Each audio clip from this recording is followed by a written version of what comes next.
cây si lung gelva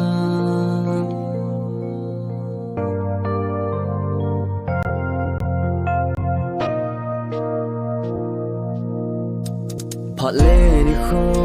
aki hay tai hila cây si lung gelva ki khil na thelo hin khô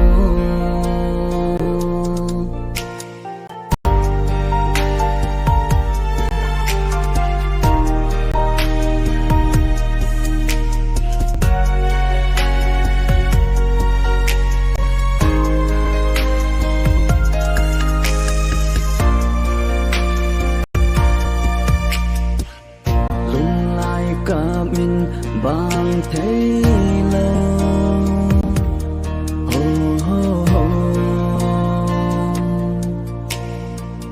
nắng nhìn vàng thấy xe linh nay đã là ta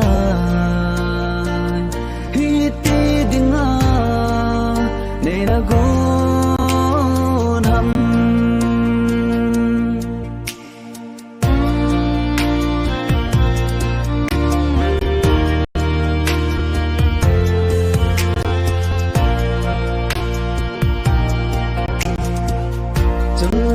dù gì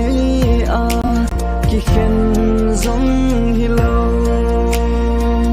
ipi ham na lung bukin thấy lâu na thiên ta na hin lung se ka hin khô ki chip na na nei na lung hay tam lon lia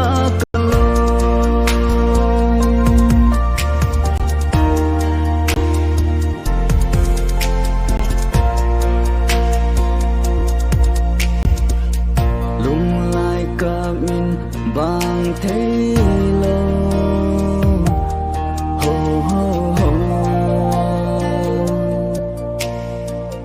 nắng nhìn vàng lung thấy xe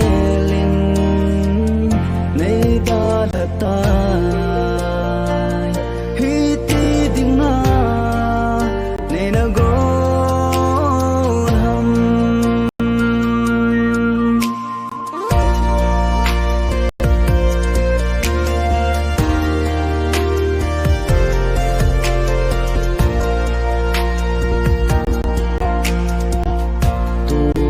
bật cây rong có luôn khi thì hôn linh tinh đắm sông ở đinh ghé ta buông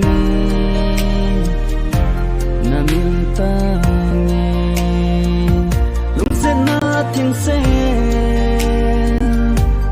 có na pe kha Vangse kahi lung lại cậm hiền bằng riêng tan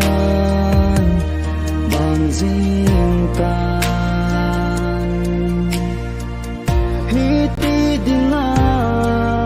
anago